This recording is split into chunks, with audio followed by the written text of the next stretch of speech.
Committee at today's hearing. We certainly appreciate your long-term support of the Port of Tampa and the maritime industry. I'm pleased to be providing this testimony today on behalf of the American Association of Port Authorities and the Port of Tampa.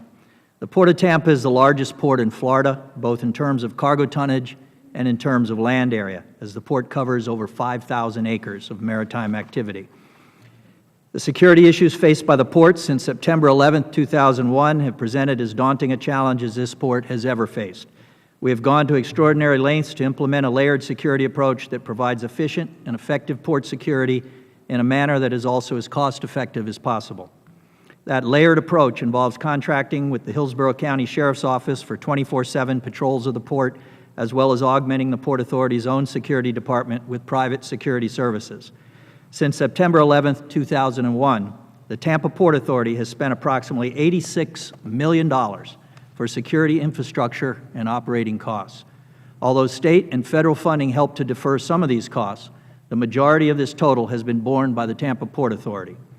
I will say that the partnerships we have with federal agencies such as the U.S. Customs and Border Protection, and in particular the U.S. Coast Guard, have been absolutely indispensable in our ability to address the security needs of our port. That security protocol must be flexible enough not to choke off the very business it is designed to protect. So far, we have been successful in that regard in not implementing measures that bottleneck the commerce of the port. This is important, as the Port of Tampa is West Central Florida's largest economic engine, contributing almost $8 billion in annual economic benefit to the region and supporting in some fashion almost 100,000 jobs. Port security grants are an essential component in assisting ports to meet important mandates under federal law. These mandates assure a safe, secure environment required of the modern and ever-changing intermodal transportation system. These grants also support terminal operators and local first responders in their mission to work in partnership with ports to assure safe and secure port operations. Many systems employed to support efficiently operated secure port operations are expensive to procure and maintain. With this in mind, the trend of reducing port grant allocations is troubling and counterproductive. It should be noted that much of this money also goes to projects that directly or indirectly support parallel federal enforcement issues, such as cruise terminal security and the monitoring of high-value cargo. Shortening the grant procurement process by requiring ports to spend money at a more rapid pace will only contribute to waste of precious dollars. Many delays in the procurement process are the result of mandates imposed by the program, such as environmental assessments that are time-consuming. While certain restrictions are important, they add to the time it takes to vet and procure important equipment for projects. Each port authority is also subject to purchasing guidelines that are necessary to prevent waste and corruption, but are also time-consuming. There is a great debate about cost shares, with many pros and cons. The reality is that many port authorities already spend a significant portion of their operating budgets on security-related expenses.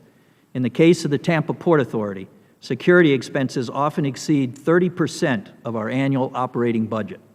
In tight budget times, these cost shares may make the difference in a decision to procure necessary equipment and security infrastructure.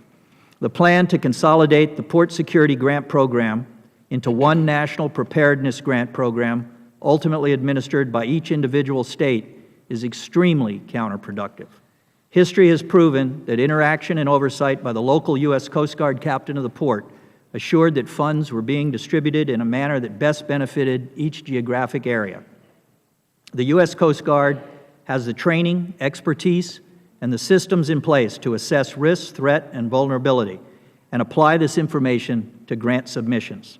Through no fault of their own, most states do not possess this capability. Further, as state homeland grant funding diminishes, states might be tempted to stretch the intent of the port security grants to meet needs that may not be the most productive use of funds targeting the safety and security of the maritime transportation system. While we understand that DHS has developed some improvements to their original grants model for the National Preparedness Grant Program, we believe Congress should determine the funding level for the Port Security Grant Program rather than DHS. This year, Congress allowed DHS to allocate the funds, and the Port Security Grant Program was decreased by 59% to one of the lowest funding levels on record, $97.5 million. These international maritime borders need to be a high priority. We are also concerned that Secretary Napolitano will only fund the highest risk ports. We must provide protection for all ports in order to avoid a soft underbelly of underprotected ports that terrorists could target. In Florida, we are fortunate to have a robust and well-organized regional structure to address terrorism and other issues known as the Regional Domestic Security Task Force.